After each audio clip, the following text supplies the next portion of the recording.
Hello hello hello Bigg Boss 8 infinite of fun and emotions. మనము స్ట్రైట్గా వీడియోలోకి వెళ్ళిపోదాము. ఈ వీడియోని పూర్తిగా చూడండి, మీకు చాలా ఇన్ఫర్మేషన్ దొరుకుతుంది అండ్ మీ డౌట్స్ క్లారిఫై అవుతాయి.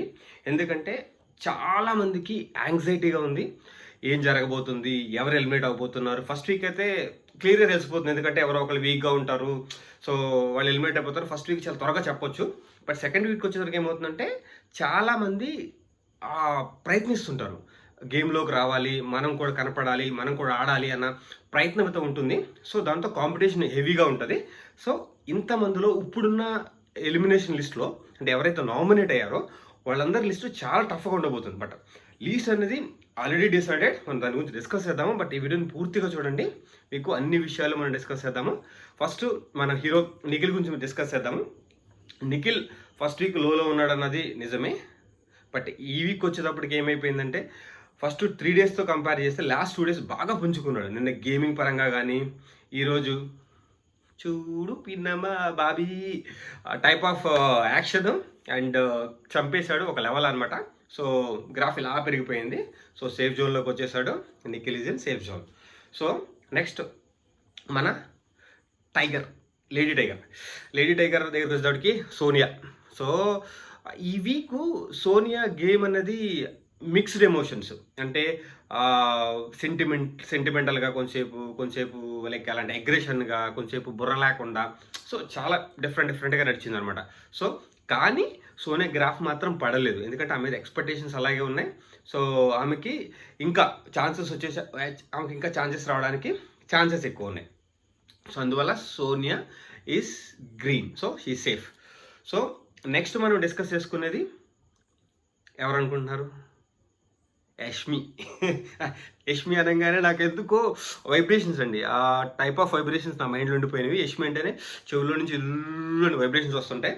సో ఆ టైప్ ఆఫ్ పర్సన్ అనమాట. యష్మి నన్ను త్వరగా బిగ్ బాస్ నుంచి పంపించడం, బిగ్ బాస్ వాళ్ళ కూడా కాదు. So she safe. So Nainika is like ఏంటంటే ఎక్స్పెక్టేషన్స్ తక్కువతోనే వచ్చింది. బట్ ఆమె డ్యాన్స్తో కంటే కూడా గేమింగ్ కానీ, ప్లానింగ్ కానీ, మాట్లాడే విధానం కానీ, సో ఆ ఎమోషన్స్ని దాచుకోవడం కానీ అల్టిమేట్ అండి. చాలా చాలా చాలా బాగా ఆడుతుంది. So she safe. And Vishnupriya. So Vishnupriya ఎమోషనల్గా, లేదంటే మన సోనియా ఎంత రెచ్చగొట్టినా కానీ, ఒకవేళ రెచ్చిపోయినా కానీ కొన్ని చోట్ల ఎమోషన్స్ని కంట్రోల్ చేసుకొని వాళ్ళ సింపతి కార్డ్, ఆమెకున్న ప్రాబ్లమ్ సింపతి కార్డ్ని వాడకుండా గేమ్లో బాగా ఏంటంటే పద్ధతిగా వెళ్తుంది. సో ఆమెను టచ్ చేయడము ఇప్పుడైతే ఎవరి వల్ల కాదు. So Sonia is in safe zone. So next మన హీరో మణికంఠ.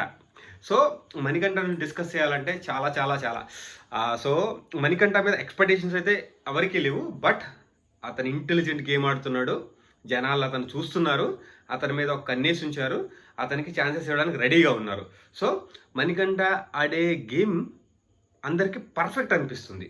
సో ఇప్పుడప్పుడే మణికంఠని అంత ఈజీగా జనాలు వదిలేరు అండ్ బయటకు పంపించడానికి ట్రై చేయరు. సో మణికంఠ ఇంకా కొన్ని వీక్స్ వరకు సేఫ్, ఎందుకంటే అతని గేమింగ్ పద్ధతి స్లోగా అతని స్ట్రాటజీ జనాలకు అర్థమవుతున్నాయి, ఆడే విధానం అర్థమవుతుంది. సో అతనైతే సేఫ్. సో నెక్స్ట్ మనము ప్రేరణ. సో ప్రేరణ మిక్స్డ్ అండి, అలాంటి అప్స్ ఉన్నాయి, డౌన్స్ ఉన్నాయి, అన్నారు అరుతుంటుంది, అదొక టైప్ ఆఫ్ మెంటాలిటీ. బట్ ఏంటంటే కొంతకాలం బిగ్ బాస్కి అవసరం ఆమె. సో అంత త్వరగా జనాలు ఆమెను పంపించరు. సో ప్రేరణ కూడా కంటిన్యూ అవబోతుంది. అండ్ పృథ్వీ అభయ్ గురించి ఒకేసారి మాట్లాడుకుందాం, ఎందుకంటే నాకెందుకు పృథ్వీ అభయ్ గేమ్ అనేది స్ట్రాటజీ అంటే కూడా స్టడీ. అంటే వాళ్ళు ఒక వేలో ఆడుతున్నారు, అంటే అగ్రెషన్ అండ్ కంపోజ్. వాళ్ళిద్దరూ అగ్రెషన్ అండ్ కంపోజ్ బాగుంది. సో వాళ్ళిద్దరైతే మాత్రం ఈ వీక్ అయితే ఎలిమినేట్ అవ్వడం లేదు. ఒకవేళ పృథ్వీ ఏమన్నా ఇంకా డౌన్ అయ్యి, లేదంటే గేమ్లో ఎక్కువ ఇన్వాల్వ్మెంట్ లేకపోతే మాత్రం నెక్స్ట్ వీక్లో డేంజర్ జోన్లో ఉండొచ్చు. బట్ ఈ వీక్ అభయ్ గురించి అసలు ఆలోచన ప్రసక్తే లేదు. Abhay is in safe zone and Prithvi also in safe zone. ఇంకా మిగతా కంటెస్టెంట్లో మనం పర్టికులర్గా మాట్లాడుకోవాల్సింది మాత్రము శేఖర్ భాష అండ్ ఆదిత్య ఓం. ఎందుకంటే డేంజర్ జోన్లో ఉన్న ద 2 క్యాండిడేట్స్ ఆర్ శేఖర్ భాష అండ్ ఆదిత్య ఓం. వీళ్ళిద్దరు ఎవరైనా వెళ్ళిపోవచ్చు ఈ వీక్, అది మాత్రం కన్ఫర్మ్ 100%.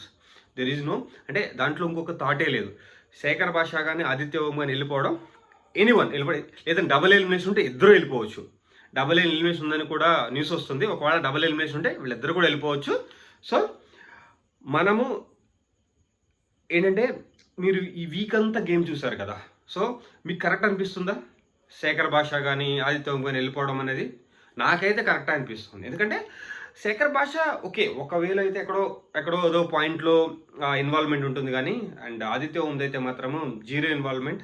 అండ్ ఏంటంటే తన బుద్ధస్కంధాల మీద జీరో మోస్తున్నాడు, అతనికి ఇన్వాల్వ్మెంట్ కూడా తక్కువే. సో ఒకవేళ ఒక్కళ్ళే వెళ్ళిపోయేదంటే ఆదిత్య ఓంకి ఎక్కువ ఛాన్సెస్ ఉన్నాయి ఈ వీక్ వెళ్ళిపోవడానికి, అండ్ శేఖర్ భాషకి తక్కువ ఛాన్స్. ఒకవేళ డబుల్ ఎలిమినేషన్ అయితే ఇద్దరు వెళ్ళిపోవచ్చు. తర్వాత మనకి వైల్డ్ కార్డ్ ఎంట్రీ అనేది ఖచ్చితంగా ఈ వీక్ ఉండబోతుంది. సో ఫైనల్గా నేను చెప్పబోయేది ఏంటంటే, ఈ week we're going to lose. ఇద్దరు ఆదిత్య ఓం కానీ శేఖర్ భాష కానీ వెళ్ళిపోబోతున్నారు. సో అందులో సందేహం లేదు, ఇలా ఇద్దరు వెళ్ళిపోవచ్చు. డబుల్ ఎలిమినేషన్ ఉంటే ఉండొచ్చు అంటున్నారు, బట్ అది కన్ఫామ్గా రాలేదు. దాని గురించి మనం మళ్ళీ డిస్కస్ అవుతాం నెక్స్ట్ వీడియోలో. సో ఈ వీక్ అంతా అనాలసిస్ చేసిన తర్వాత అండ్ మేము మాకు వచ్చిన పాయింట్స్ని బట్టి మేము డిసైడ్ చేసాము. అండ్ ఆదిత్య ఓం మరి శేఖర్ భాష వెళ్ళిపోబోతున్నారు. So we have to take it. And మిగతా వాళ్ళందరూ ఉండబోతున్నారు. అండ్ లీస్ట్ 5 మనం డిస్కస్ చేసుకుంటే Aditya Om, Shekhar Basha, Prerana and Prithvi and one more I forgot, like లిస్ట్లో నేను మిస్ అయిపోయాను, బట్ వీళ్ళది టాప్ లీస్ట్ 4. అండ్ సో మనం కమింగ్ వీడియోస్లో ఇంకా డిస్కస్ చేద్దాము. But hello Srini, bye, signing of.